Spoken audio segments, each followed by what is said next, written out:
I'm Matt Godbold. And I'm Ben Rady. And this is Two's Complement, a programming podcast.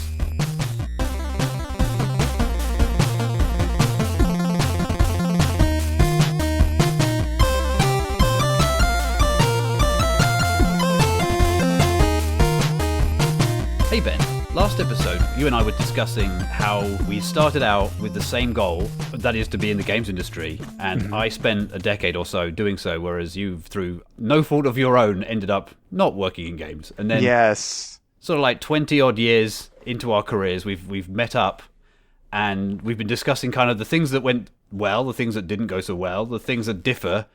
And last time we specifically were talking about testing and how I hadn't really learned how to do testing as a first category of thing. It was like something that I learned much later in my career, whereas you've kind of made a thing about testing. Yeah. Well, yeah, it's sort of all of the XP practices. Because like, as you said, you know, I didn't get to fulfill my dream of becoming a game developer, you know, falling like Icarus covered in feathers and wax from the sky into the reality of the cold, harsh world. But what I did do is I got really into sort of like extreme programming and extreme programming engineering practices, because that's really what that whole thing was about. When you say extreme programming, I hear people like bandy it around, but what do you mean when you say extreme programming? Does it have the capital letters? Yeah, XP. I don't know why they capitalized the A, but you know, maybe EP. Sounds cool. Yeah, it sounds cooler that way. But so XP was this process. I mean, some people still use it, but it's like this process for building software that, you know, was invented or developed kind of like as part of this various projects in sort of the late 90s and early 2000s. And it was an engineering focused approach to building software, as opposed to a lot of the other approaches at that time, which were much more sort of, I don't know, business oriented, I guess is the way that you describe it. Not programming. Waterfall type stuff, or not even that? I mean, I'm not really talking about that. Like the contrast that I have in my career was the thing that I first started doing when I graduated from school was working for this company in Houston doing data visualization, and they used a process there called RUP, the Rational Unify process.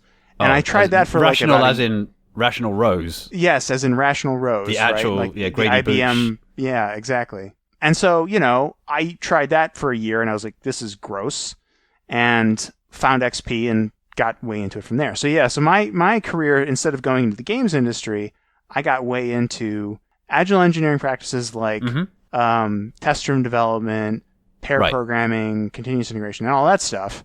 And I've been doing that basically since, you know, for almost 20 years now.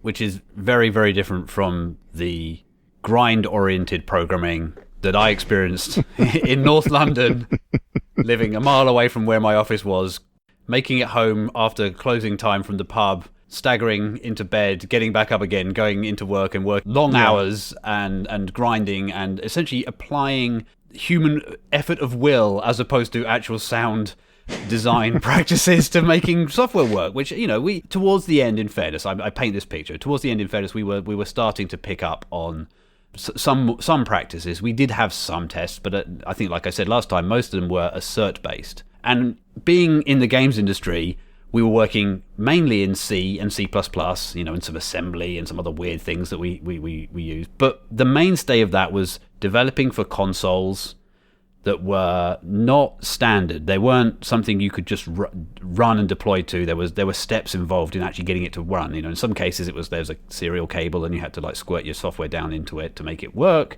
They had different architectures from the host machine that you were running on, so you couldn't just build and run them locally.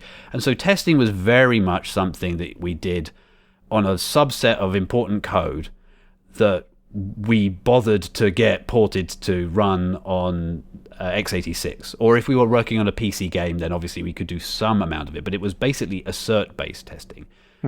But even then, even accounting for all those things, right now, fast forward 20 odd years, and we're talking about server software for the finance industry, and we have all the capabilities open to us, and yet testing is still hard in C and C++.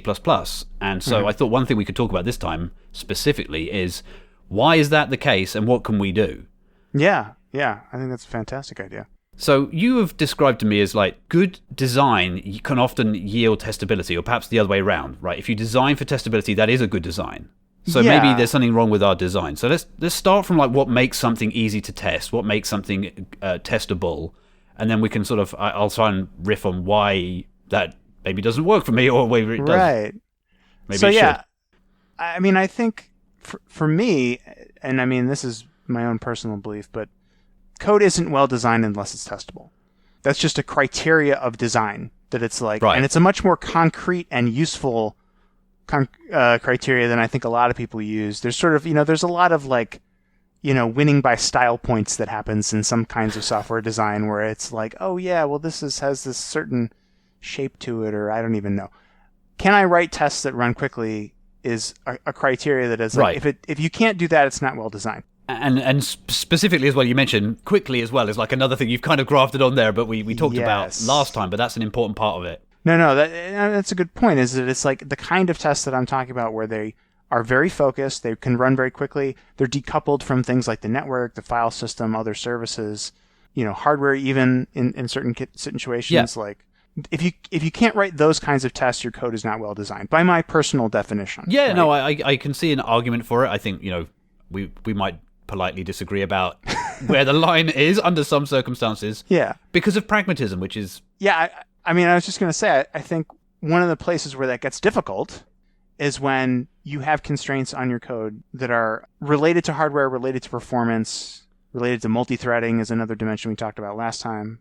And so, one thing that I would kind of love to get into with in this episode is talking about, like, in C++ specifically, some of the hurdles to doing things to increase testability that I would think of as good design, but you would, maybe turn your nose up at and be like, yeah, okay, I get why you're doing that, but if you do that, then it's going to cost you this, right? And do you really want to make that trade-off? Right. I think that's it. I think that you've kind of cut to it there. Usually you only pick C++ if performance is one of your primary goals. I don't think many of us rub our hands with glee and say, I'm going to write a mainly string processing application that's not performance critical in C++. That's not the first thing we'd go for. You'd pick Python, you'd pick Perl, you'd pick Ruby, any of those things, JavaScript. They work beautifully. They have a great user experience out of the box. C++ has a lot of hard work to even get it up to the point where you've got a build, let alone an executable that does something useful. So if you're picking performance, then one of the things that C++ leverages, if the compiler knows more about the way your software is put together and how your code fits together, it can do a much better job of optimizing it. So putting direct calls in your code to where the source code is visible to the compiler. So for example, if I have a class and I have methods in that class, and some of those class methods are actually even in the header file, and there are compiler technologies that make that less important, but the implementation is there for everyone to see in your header file, then the compiler can often inline it, do a lot of great optimizations, and give you some super fast code, which is wonderful. But you have tightly bound and coupled the code that calls that function to the implementation of the specific implementation of that function. And that means that there is nowhere to put a little break in between to say, well, I'd like to observe the interaction between your component and the thing that you're calling. There is nowhere to put a test in there. Now, obviously, in other languages, and you can do this in C as well, you would use a mock often to say, well, I don't care about what you are doing. Moreover, I just care about the interactions you have with another object. So you mentioned file system. There's a great one. In C++, you probably would just use a std file system object. And that's great. It comes with the modern versions of C, and you get access to files and paths and all those good things, right? But it's a concrete object. There's no seam for me to mock it out unless I go out of my way to add one in. So even though file access is going to be slow, we know that it's not a highly performant area of the code. By default, we can't interrupt that communication and say, well, I'm not going to give you a real file here. I'm going to give you a pretend file. Yeah, and I mean, that sort of dependency injection is what people generally refer to it as, is a common technique for testing. Right. But I kind of wonder, it's like, you kind of just said, it's like, well, if we're going to be talking to a file system anyway, performance is kind of out the window, right? Like, at least in some respects. So, at least in that area, I would imagine, like, yeah, you might have to roll that abstraction yourself. you might want to roll that abstraction yourself, depending on what you... It might be a useful thing for you to do just because of your... And I mean, I actually think that this is one of the great benefits of testing in general, is that it forces you, when you are forced to decouple things, it makes you consider what parts of the dependency you actually need and which ones are just kind of coming along for the ride. And although it seems convenient oftentimes to have the full array of possible ways to interact with an object or a system or anything else, it is often quite nice to focus those interactions to be only what they have to be, because it reduces the number of possible code paths through your code, right? Like if you're only using one thing, then you just have to make sure that one thing works. You don't have to make sure that everything works. But it also sometimes makes it a little easier to understand, especially if you're coming into a new code base and you're like, okay, well, I know how this function call works, and they're using it all over the place, as opposed to, well, there's 12 of them and I don't know what they do.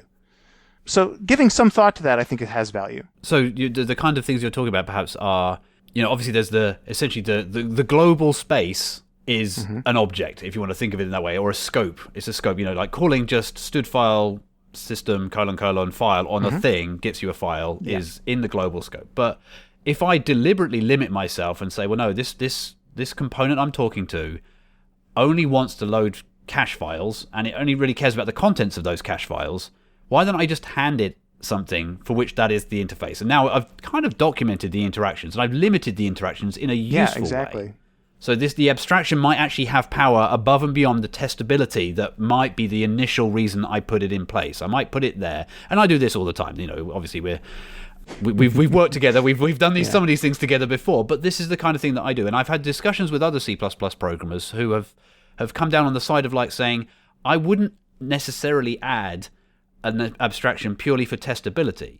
And I've kind of gone back and forth on that, because I have done. I've added stuff, like exactly in the file system is usually the arena where this stuff crops up, is like, I'm going to add something which provides a file or provides a config loader or something like that. And then somewhere there's a thing that can do files, but most of the time it's my fake one for testing.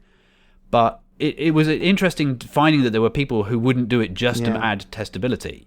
But very often when I've done it, I have discovered that it's a useful thing. And perhaps that's what you're alluding to here, is that, like, you've mentioned something about abstractions before, that they are they're discovered, not... Abstractions are discovered, not created, right? You need to sort of see how your system's used and then pull the abstractions out.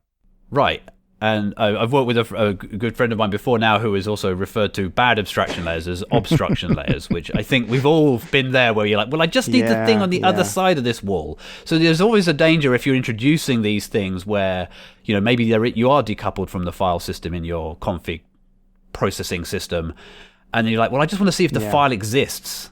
And now I'd love to reach out to the disk, and now you're like, well, now I have to actually add this to the interface. But to your point, if I add it to the interface, then maybe I'm documenting more about the things that I actually need to do. And I mean, I think you want to make those kinds of changes easy, but make them intentional, right? Like if you're going to sort of break the abstraction a little bit and say, okay, well, I need to see if this file exists, design your code such that it's easy to add that, but then add it only when you need it. And I mean, I think one of the other great benefits that you get out of doing this is you sort of get a very low cost design for reuse.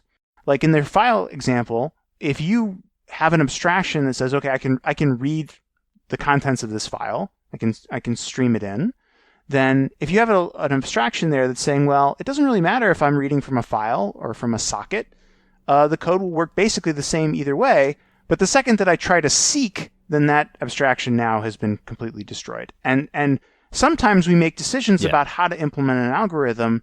We're almost like looking for a reason to choose one thing over another, right? Like there's 8 different ways I could do this. Which one do I do? If you have the whole array of possible file system, tools at your disposal, you might choose one arbitrarily. If you've focused it to be only a certain set of things, the choice is maybe, okay, well, I could arbitrarily pick one of these 8s. Well, I'm going to choose this one because it's the one that I've already abstracted. And that naturally leads you toward designs that are more reusable, because it's like, oh, well, you could also do this with a socket, and you'd never know the difference. So one of the we're going to go off track from C++ pretty quickly, but I would like to get back. There's some things I'd like to talk about, but one of the things I've seen in other programming languages, mock sort of setups, is their dynamism. So I'm thinking Python specifically here. Their dynamism allows for the kind of thing where you can monkey patch out like the global file system routines and just say, hey, I want to test this thing. I know, nudge, nudge, wink, wink, that it's going to open a file using this particular API. You essentially hack the runtime to say, no, if you call file.open, do this instead, and you temporarily install that patch, then you can write your test, and then you can say, yeah, okay, when I called the config system, and I know it loaded the file, and I was able to provide it the file, and I could assert that was the case. But that's so brittle. It's so brittle because I could reasonably refactor. I don't know if refactor is the right thing. Let's not talk about that. But I could easily change without too many external obvious changes the implementation of my config loader to use a different API. There are hundreds, as you say, there's a dozen ways you could have loaded a file. I could mmap the thing. I could, open it. I could use path.open. I could use whatever. And now suddenly I've broken a perfectly reasonable test of that system because I just chose not to use the API.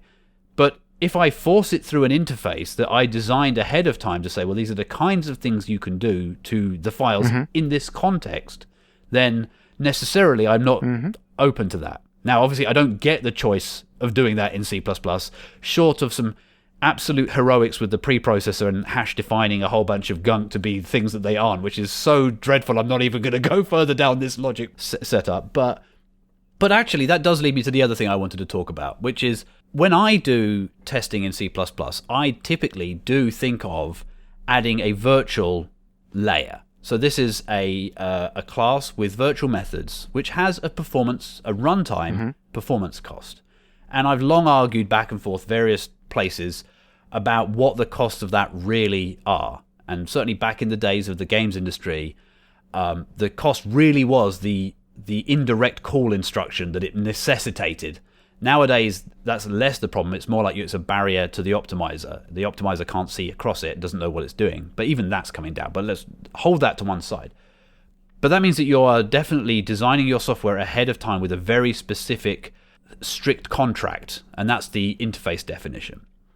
There's another school of thought that lets you use template parameters into a function or a class to hand it essentially a policy object that says this is the thing, when you want to use a file, use this object, this type of object. And that's a compile time change. The compiler can see which one you actually handed the implementation, and it can therefore generate, like, again, perfect fast code paths through. The virtual is a runtime decision that the compiler doesn't know that you've switched out on.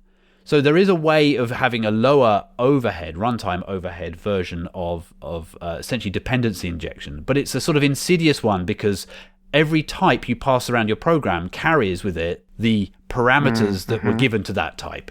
And so in your real program, you might have, I'm using my config loader and its type is config loader, angle brackets, real file loader. So that's like the policy that it's going to use. But when you're using it in test, it's a config loader, angle brackets, fake file loader. But then that's all well and good until you want to embed that in another object. And now that other object carries with it the same dependency. So transitively, you pick up all of these things. And it becomes harder to deal with. It's an interesting thing that I don't think many other languages have an analog to. And I don't know where I'm going with it, other than I tend to not use it because I hate the compile times that come along with it. And there are so many tricks you can do in the code that rely on the actual concrete types, because you can interrogate that. And it's a commonly done thing to say, what was my template parameter? Does it have a : this? Does it have a what is the type of its : size type? Or I can dispatch on that. That now it's not the interface is not opaque to the implementation that's using it. You can actually inspect the implementation you were handed and make decisions, which means that you can actually have a different. I could actually say I can use a trick to detect if it was really a fake one that I'd been instantiated with and do something different in my implementation. That could mean that you test one thing and in your non-test case, it does something different. Right. And I don't like that. I like the idea that almost essentially the library that I built, that I link against the test.exe, is the same library I then link against to create the thing that I'm going to ship off to production, as opposed to completely recompiling it with essentially a set of compile time processed parameters that could change the behavior. I just realized what I've just been doing is ranting for the last 2 minutes about this particular topic, as I feel so strongly about it. But it's a valid way of achieving this, and I've seen it used to great success. And in fairness, I have used it sparingly in contexts where I feel it doesn't leak outside of a small component, which I guess brings us right back to design. And maybe that's ultimately what makes me feel so uncomfortable about this, is that it's an abstraction that leaks throughout the entirety transitively through my design, and I don't really want it to. I want to hide stuff away without appealing to the kind of virtual method or interaction-based testing. Typically, what I find myself doing when I am writing testable C++ code is trying to chew off the smallest possible thing and test it as a component, and then test it in aggregation, and then test the aggregation, and then test the aggregation of that. So it's a very sort of build up. And I'm not testing the specific interactions between components, because I can't see into them. But I know that my grommet works, and I know that my screw works, and I know that my nut and bolt work. And then I kind of sort of blindly trust a bit that putting them all together into a widget works, but I do test the widget. It's not like I'm there, but I know that I'm leaving something on the table there by not being able to test all of the interactions between the two. But I still think it's not an invalid way of testing in general. No, I think that's a perfectly valid way of testing, and certainly dependency injection is not the only way to write testable code. Far from it. If you're working in a functional language, dependency injection is not even a thing. Right. So, and I mean, I think the pattern that you're describing of building small components, whether they're classes or whether they're functions, and then assembling a system out of those, and then writing tests for the assembled pieces can work, and I have certainly done testing that way. The thing that you can run into when you do that is you sort of run into the problem of when you make changes, you wind up with a whole bunch of failing tests. So in an ideal world, and not even in an ideal world, that's a stupid phrase. People say that all the time. How about the real world? In the real world, when you do things in a certain way, what you get is when you introduce one bug into your system, you get one failing test. And I have built systems that have that property. It's not impossible. It's not even really that hard. But obviously working in different environments, different languages, different domains can make it a little harder. And if you are working in a language where, for other reasons, you wind up composing smaller components into larger components and then testing through the larger components, in addition to the test that you might write for the smaller components, but if you're trying to test those interactions, the downside of that will be that you will probably wind up with, if you go to change a component, you might have dozens or hundreds of tests failing. If I break my widget, then obviously everything that depends on it essentially is fair game for, or rather, if I might take my grommet that's in the widget, then all the widget tests are likely to fail as well, as are all the things that further up the chain. Right. And some of those things may be valid, right? Yeah. But not all of them will. And being able to this kind of gets back a little bit to what we were talking about with the file system, where if you have those abstractions, you can make a clear distinction between what's relevant and what's not, and sort of prevent this spread of irrelevant changes from going any farther than it needs to. It's tricky, and I think that when you're testing that way, you almost want to, I don't know, I kind of feel like you almost want to aim for a flatter structure. Like the ratio of leaves to nodes in your graph is you want more leaves and you know, as opposed to the total number of nodes. I suppose this just literally now this dawns on me, and that the thought is that in something like a C++ application, the higher up the sort of abstraction or even the composition tree you get, the sort of necessarily the fewer the interactions between those larger components that you've built are, to the point where you probably will get to a pragmatic point where you're like, well, this is my GPU. The interactions with the GPU are turn the screen on, draw triangles, here's a giant list of triangles, clear the screen, and flip the page buffer. Those are like the top level interactions that I'm going to do. And at that point, I'll gladly take the virtual overhead, whatever it is, because I've only got a dozen different interactions and they're infrequent, both in terms of the code and also the runtime. I don't have to do them very much. So the classic example the reason I went GPU is one of the examples I pull out when I talk about this is how to decide when something should be a virtual like interface or not, specifically in C++. And the example I give is like an interface to a texture or a screen. So you can get like, how wide are you? How tall are you? You probably don't want to have a plot pixel and get pixel, because that's too tiny a piece of work. It's a single machine instruction usually, or two machine instructions. So you're going to necessarily hamstring the compiler if you implement it as a virtual method. So you think, well, okay, what will I do? I'll allow access to maybe locking, getting a pointer to a contiguous region of that area, and then I'm on my own. I can monkey with it. I can read and write pixels directly, or I just get a pointer to the whole buffer and whatever. So that's a great sort of like point. The number of interactions you're likely to have is so high you would probably abstract it.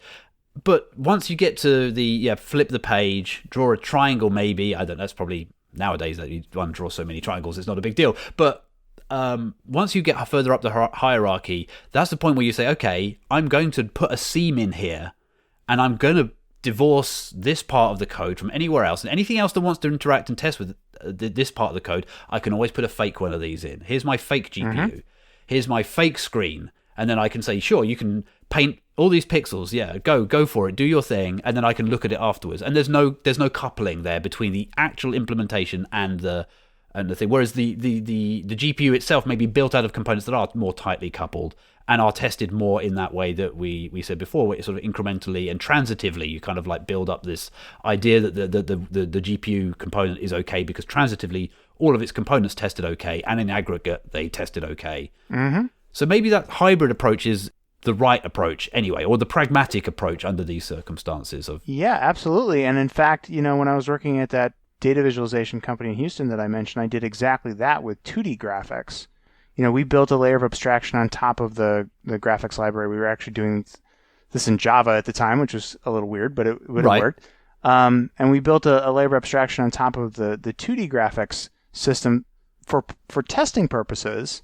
But it also let us do a lot of other like very interesting things. It made it a lot easier when we needed to add functionality like, oh, can you make a screen capture? It's like, well, yeah, I can just turn this graphics object that I have into a buffer, and now you've got your screen capture. Or of course, we actually even wound up doing a thing. This was also for testing purposes, although a very different kind of testing, where we would test some of our graphics code by rendering it into a buffer and then running it through a vectorization program and seeing if we approximately got the same vectors out that we put in. And that was marvelous. Yeah, and I mean it was a little clever. It's a miracle that worked. It was a little clever, but it sort of told us some interesting things. When you say about clever, are you meaning that in the slightly pejorative sense of the word clever? Only slightly pejorative. It was a technique that was interesting, that told us some things about our code. Right. I wouldn't recommend it as a general purpose technique for testing graphics. But it was possible. My point here is that it was possible because of this abstraction that we had created.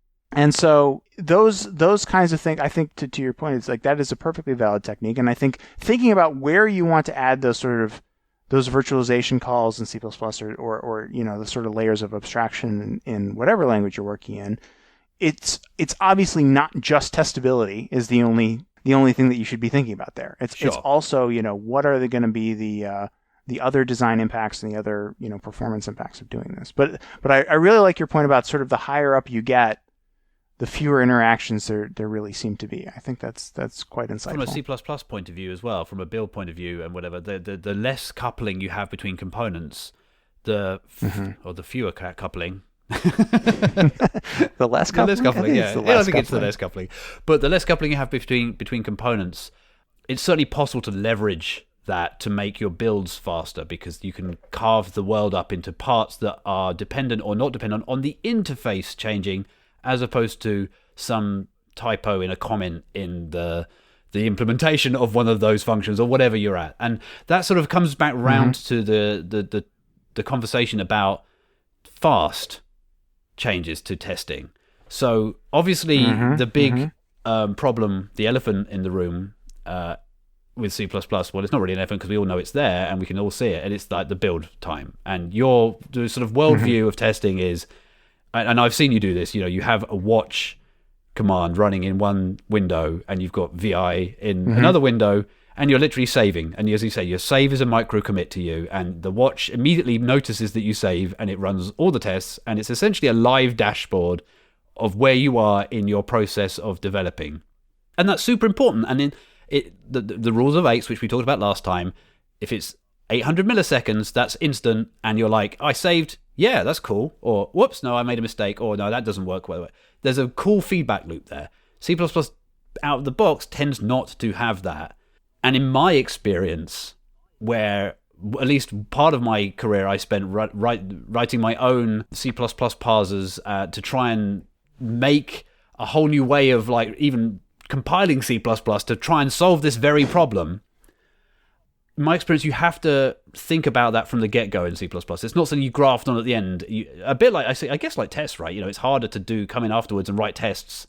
Right. If you start from the ground up and say, okay, my build, in the limiting case of having just the whatever test library I've picked, I like Catch 2, people like Google Test, there's a few of them, that linking with a simple test that just fails or just succeeds, or one of each, just to prove to yourself that you're actually capturing that.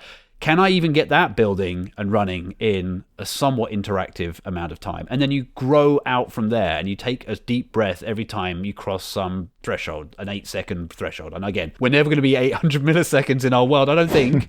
Right. But, single-digit seconds is fine. And then there are ways and means of both breaking up your code and making it compile faster, which we could perhaps talk about at length another time, but also making it so that your components are split away from each other so that you can run tests on just that component, be it a single file or a single clump of files that are together. And obviously your build process heavily interacts with this so that you can just say, look, I only changed this file. I know that loads of my code, in theory, is affected by this change, but I just want you to build the library and the tests for the library and ignore everything else, because right now I'm in that mode where I want to do that quick loop back, and all the other compile errors can wait until I've proven that I've gotten this right.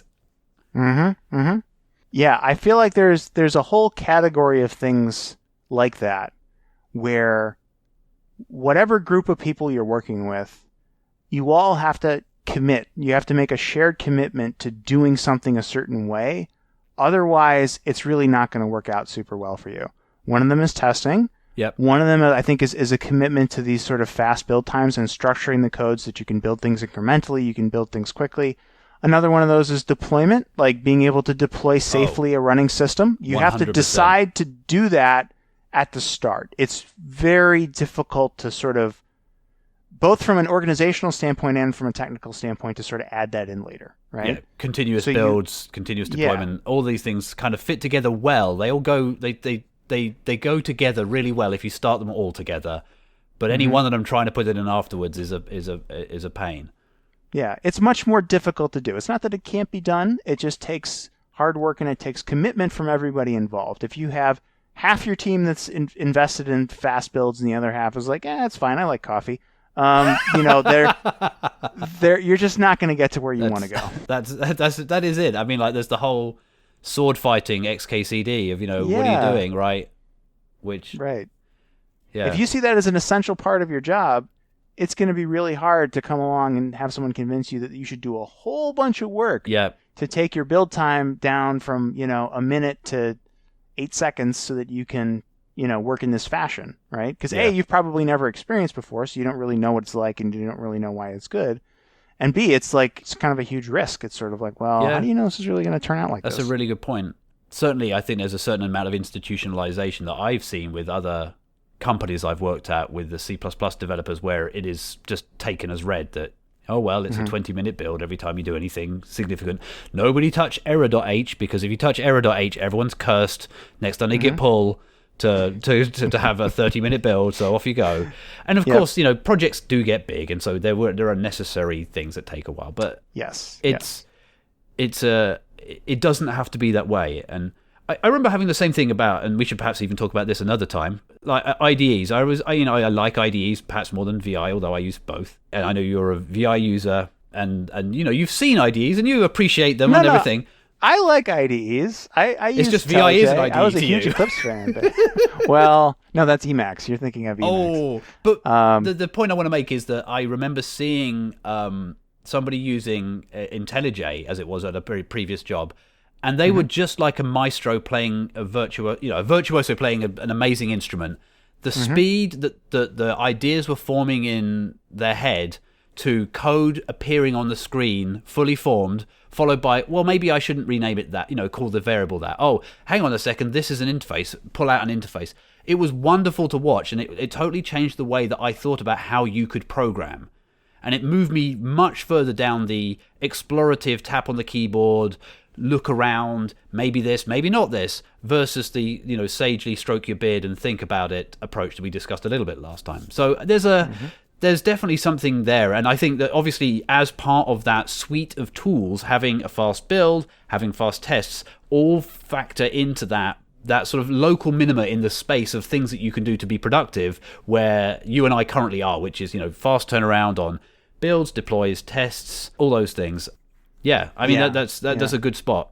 Yeah, so I mean, I think this is a really deep topic, right? Like we're not gonna cover this unfortunately in 45 minutes. And I think the aspects, the style of working that we're talking about with fast builds and fast tests, the unfortunate truth is that you can't really see the full picture, I feel like, until most of those elements sort of come into play. And that makes this a complex topic to talk about. But I definitely think maybe on the next episode or any episode after that, getting more into the details of, practically how do you do these things. It sounds like you've had, through your attempts, you've had some experience with it. But there are also lots of other people that I know do this and have done it quite extensively. Right. So maybe we could mine the brain trust of the internet to figure this out. But it's a very deep topic. I'm looking forward to talking about it more. We'll do another one of these. We should. Cool. All right. You've been listening to Two's Complement, a programming podcast by Ben Rady and Matt Godbold.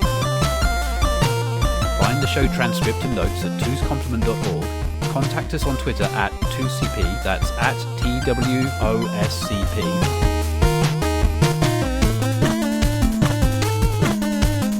Music by Inverse Phase, inversephase.com.